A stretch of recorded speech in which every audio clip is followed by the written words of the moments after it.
Picture a slope of dry grass above a lake. The morning is already hot. The Sea of Galilee lies flat and bright below, and the glare off the water forces the eyes half shut. Dust hangs in the air where thousands of feet have crossed the same worn paths. Fishermen with salt still on their hands. Day laborers, tax collectors nobody will sit beside. Mothers holding children on their hips. A few religious men standing at the edges with their arms folded, watching. There is a low murmur, the sound a crowd makes before it knows what it is waiting for. And then a single man walks up the hill, turns and sits down. That small movement is the first thing most people walk right past. He did not stand and raise his voice like a street preacher.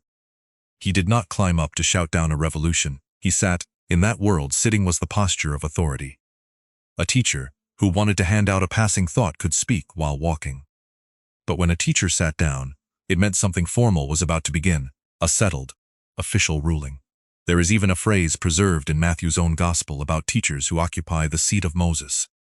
The Latin word for that teaching chair gives us our word for the highest official pronouncements a religious authority can make. So before Jesus says a single word, his body has already made a claim. He sits down like a man about to hand down law, and the crowd goes quiet. Now most people think they already know what happens next. They think they know the Sermon on the Mount. They can quote pieces of it in their sleep. Turn the other cheek, consider the lilies, judge not, ask and it will be given.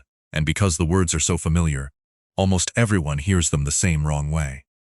They hear a list, a very high, very beautiful, very exhausting list of things a good person is supposed to do. Be humble, don't be angry, don't lust, love your enemies, give in secret, don't worry, be perfect. And somewhere in the back of the mind, a quiet voice starts keeping score. This is the first great misreading, and it has two faces. The first face admires the sermon from a safe distance. It says these are gorgeous, impossible ideals, a mountain peak we could never actually climb, so we frame it, hang it on the wall, and call it inspiring. The second face does the opposite. It rolls up its sleeves and treats the sermon as a tightened rulebook, a stricter set of commands to grind ourselves against until we bleed. One face gives up before starting. The other face never stops striving and never feels clean. Both faces miss what Jesus actually opens his mouth to say. Because he does not begin with a command, he begins with a blessing. Listen to how it starts. Not you must, not you shall, not do this and live.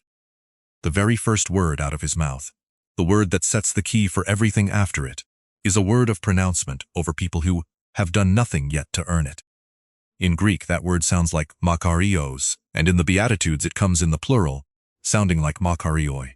English Bibles usually render it blessed and sometimes, more weakly, happy. Neither one quite carries the freight. In the Greek world, this word described a kind of flourishing that the gods were thought to enjoy. A settled, enviable well-being lifted above the reach of ordinary trouble. And the Greek translation of the Hebrew Scriptures, the one first-century readers knew, opens the entire book of Psalms with this same word. Makarios is the man who does not walk in the counsel of the wicked.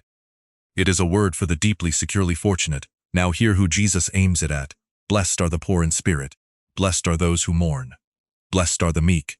Blessed are the ones starving for righteousness. Blessed are the persecuted. Read that again slowly, because the grammar is doing something the score-keeping ear cannot hear. These are not instructions, there is no verb of command in them. Jesus is not saying, become poor in spirit, so that one day you might qualify for blessing. He is making a declaration in the present tense, an announcement about who is right now, already counted among the truly fortunate. It is closer to a coronation than a checklist. It is the kind of sentence a king speaks when he stands up and declares who belongs to his household. And the people he names are exactly the people everyone else had written off. That is the detail that should stop us cold. The blessing does not fall on the impressive, it falls on the empty-handed. Poor in spirit is not a virtue you cultivate on a retreat. In the original sense, it describes the crouching poverty of a beggar, someone with nothing in his hands and no illusion that he has anything. Jesus opens the greatest sermon in history by pronouncing the good life over the spiritually bankrupt, over the people who know they cannot do it. That is not a hard rule dressed up nicely. That is a door thrown open. And once you hear the first word rightly, you have to go back and rehear the most terrifying word in the whole sermon. Near the end of chapter 5, Jesus says, "Be perfect, therefore, as your heavenly Father is perfect." For centuries, that line has crushed sincere people. It sounds like a demand for flawlessness. One strike and you are out. But the Greek word there sounds like teleos, and its center of gravity is not sinless. Its center is complete whole, brought to its intended purpose. It is the word you would use for fruit that has finally ripened, for a thing that has arrived at what it was always meant to become. Now, I want to be careful here, because it would be easy to oversweeten this. The word does carry the weight of a real and total demand. Jesus is not lowering the bar. But the flavor of the word is maturity and wholeness far more than it is a frozen, perfect record. He is not saying never make a mistake. He is saying become what you were made to be whole, the way your Father is whole. There is one more word we have to put on the table before the picture comes together, because without it, the whole sermon gets read backward. In the middle of chapter 5, Jesus makes a stunning claim about the law. He says he did not come to abolish it but to fulfill it. The word rendered fulfill sounds like plerosai, and its root means to fill something all the way to the brim. He is not saying he came to cancel the old commands, and he is not merely saying he came to obey them. He is saying he came to fill them full, to bring out everything they were always pointing toward and could never reach on their own. Hold those three words together for a moment. Makarios, the blessing spoken over the empty. Tevleos, the wholeness we were made for. Plesai, the filling full of everything the old law was straining toward. Already you can feel that this is not a lecture on how to behave better. It is an announcement that something is being completed. And there is a fourth word that tells us what kind of person the sermon is describing, rather than merely demanding. Blessed are the meek, Jesus says. The English word meek now sounds like weakness, like a doormat. But the Greek sounds like praos, and in that world it was used for strength under control famously, for a war horse that had been trained. Not a horse with no power, a horse with enormous power, harnessed. And here is the quiet thread most people never notice. Later in this same gospel, Jesus uses that very word about himself. I am gentle, he says, and humble in heart. The character he blesses on the hillside is the character he will turn out to have. That thread matters, and we will come back to it, because it changes what kind of thing the sermon even is. But first we have to feel the room he is standing in, the real, historical, sweating, occupied world where these words landed the first time. Because we tend to hear the sermon in a stained-glass silence, and it was not born in silence. It was born under occupation. The historian Josephus, a Jewish general and writer of that same first century, describes Galilee as densely populated and fiercely proud, its villages packed close, its people hard-working and quick to resist. Rome sat on top of all of it. There were taxes on the harvest, taxes on the roads, taxes on the fish these very men pulled out of the lake below. Soldiers could compel a civilian to carry a load. A man could lose his family's ancestral land to debt and become a laborer on ground his grandfather had owned. The crowd on that hillside was not a group of comfortable seekers browsing spiritual options. Many of them were angry, frightened, and waiting for God to finally do something, to send the kind of leader who would drive the occupier into the sea. So when a teacher climbs a mountain and starts speaking with authority, the air is charged. Everyone in that crowd knew the last time God's people gathered at the foot of a mountain to receive words that would define who they were. And that is the connection that changes everything. Many scholars have long argued that Matthew is telling this scene on purpose to make us remember another mountain. Think of it, a people rescued out of slavery, gathered at the base of Mount Sinai. Thunder, smoke, a mountain no one dared touch, Moses climbing up alone into the cloud, and coming down with the law carved into stone, the law given from the outside, from the top down, from a distance so great that the people begged never to hear the voice of God directly again. That is where Israel's national story of the law begins. At a mountain with a mediator, with the commands written on tablets a man could hold in his hands. Now watch the mirror, another mountain, another gathering of the people, another figure who goes up and speaks the definitive word about the law. But this time the teacher does not climb into the cloud and disappear. He sits down among them and opens his mouth, and he does not say, "Thus says the Lord."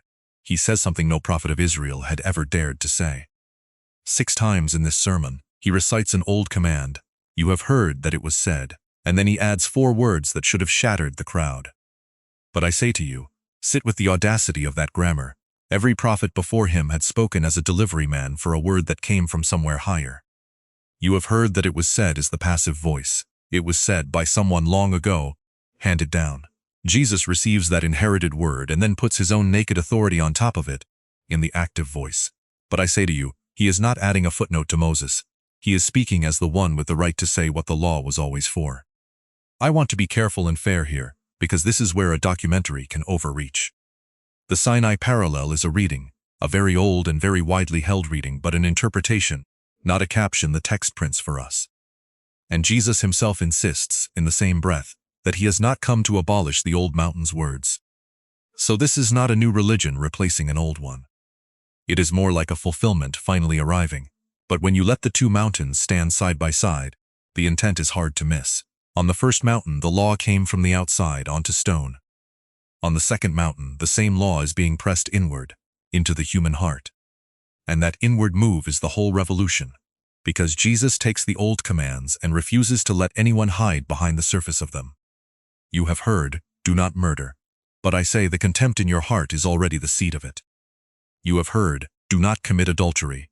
But I say the private life of your imagination already tells the truth about you. He is not making the rules harder for the fun of it. He is doing something far more devastating. He is closing every exit. He is taking away the one comfort religious people have always clung to, the comfort of having kept the outside clean while the inside stays hidden. And that lands like a hammer, because keeping the outside clean was exactly the project of the most serious religious people of his day.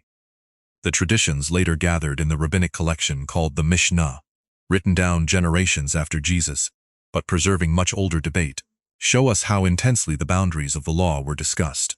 What counts as work, what counts as clean, where the lines fall. And out in the desert by the Dead Sea, the community whose library we now call the Dead Sea Scrolls had withdrawn from society altogether to pursue a purity so strict they considered even the temple compromised. These were not lazy hypocrites. These were the most disciplined, most committed people alive. They had given their lives to getting the outside right. And here is what almost everyone misses. Jesus does not tell that crowd their righteousness is too little. He tells them it has to exceed the righteousness of the most righteous men they know. Unless your righteousness surpasses that of the scribes and Pharisees, he says, you will never enter the kingdom of heaven. The word for righteousness there sounds like dikaiosune, and it means both being right and doing right, a whole life bent in the correct direction. And Jesus has just set the bar above the reach of the people who were widely considered the champions of it. Read as a checklist, that sentence is a death sentence. If the professionals cannot clear the bar, no one in that dusty crowd stands a chance. Which is precisely the point. Because the sermon is not measuring how high you can jump. It is showing you how far the ground actually is. It hands you a mirror, not a ladder. And the first thing an honest look in that mirror does is send you straight back to the first word of the whole speech. Blessed are the poor in spirit. The sermon is engineered to bring you to the end of your own resources. It is built to bankrupt the illusion that we could ever be clean enough on our own. And the shock of the good news is that this bankruptcy is not the failure state. It is the entrance. The kingdom belongs, Jesus says, to exactly the people who know they cannot buy their way in. Now step all the way back, because this is where the small scene on one hillside opens up into the whole of Scripture. The problem Jesus is naming did not start in Galilee. It started in a garden. The old story in Genesis describes human beings made to live in unbroken nearness to God, tending a world where His will was simply done, and then choosing to grasp at being their own authority, and being sent out east of Eden, exiled from that nearness. From that point on, the whole of the Hebrew Scriptures reads like a long ache to get back. God calls one family through Abraham. He rescues a nation through Moses and gives them the law at Sinai so they can show the world what living under God looks like. But the tablets of stone cannot fix the thing that broke in the garden. Because the problem was never a lack of information about right and wrong. The problem was the heart, and the prophets knew it. Long before Galilee, the prophet Ezekiel, speaking into the wreckage of exile, records a promise from God that cuts to the exact wound. I will give you a new heart, God says, and put a new spirit within you. I will remove your heart of stone and give you a heart of flesh. Hear the echo, stone and flesh. The law once came on stone. The promise is that one day it will live in flesh, in a heart remade from the inside. The prophet Jeremiah says nearly the same thing. A coming day when the law is no longer written on tablets but written on the heart itself. So when Jesus climbs a mountain and starts pressing the old commands inward, into the interior of a person, he is not inventing a new severity. He is standing exactly on the fault line the prophets marked centuries earlier. He is describing the heart of flesh that Ezekiel was promised. The Sermon on the Mount is what that new heart looks like when it finally beats. It is a portrait of restored humanity, of Eden's original vocation coming back online. It is the answer to the prayer he teaches in the middle of it. Your kingdom come, your will be done, on earth as it is in heaven. That line is not a wish, it is the entire biblical story compressed into one sentence. The will of God done on the ground the way it is done in his presence, the garden restored, the exile ending. This is why it will not do to treat the Bible as 66 unrelated books stapled together. From the garden to the mountain to the promise of a made new heart, one story is moving, and the sermon sits on the hinge of it. And that brings us to the hardest and most beautiful turn of all. We said the sermon is a mirror that shows how far the ground is. We said its impossible height drives the honest listener to their knees. But a mirror alone would only leave us crushed, so the question presses in, who could ever actually live the life this sermon describes? Who is poor in spirit and also unbreakable? Who hungers for righteousness and is filled? Who is truly meek, that trained harnessed strength, and truly whole, tev leos, complete the way the Father is complete? There is only one figure in the whole story who fits. The one preaching it. Remember that thread we left hanging, the word pra, meek, that Jesus later uses of himself. It is not a stray coincidence. The character he blesses on the hillside is his own character. He does not merely command the poor in spirit. He is the one who, though rich, made himself poor. He does not merely bless the persecuted. He walks straight into the persecution. He does not stand at the top of the ladder daring us to climb. He comes all the way down to the bottom of it. The mountain of Sinai gave a law that condemned. This teacher on this mountain announces the law's true depth, and then goes and does the one thing no one else could. He lives it whole, all the way to the end, and then he carries the weight of everyone who could not. Because there is a second mountain waiting at the far end of the gospel. Not a green slope above a lake, a bare hill outside a city wall with a cross on it. And there the terrifying demand of be perfect and the tender blessing over the poor in spirit finally meet in one place. There the uncompromising holiness of God, the holiness that says even the contempt in your heart is guilty, collides with the unthinkable mercy of God, and both are completely satisfied at once. The standard is not lowered, it is paid. The one who preached, "Blessed are the poor in spirit," is the very one who makes the poor in spirit rich, at his own unimaginable cost. That is why the Sermon on the Mount is not a checklist and never was. A checklist assumes you have what it takes and just need to try harder. The sermon assumes the opposite. It assumes you are the beggar in the first Beatitude, and it calls that beggar blessed. So let this come home, because it was always meant to. If you have spent years exhausted by religious performance, you already know the feeling the sermon is built to expose. The Sunday face and the Monday thoughts that do not match it. The private ledger where you quietly track how you are doing with God, and the sinking sense that the number never quite gets high enough. The tiredness of managing an image, of being the good Christian, the good person, the one who has it together, while some hidden room inside stays locked, because you are terrified of what would happen if anyone, including God, saw what is actually in there. Hear this slowly. The Sermon on the Mount is not the voice that finally proves you are not enough. That voice you can generate all by yourself.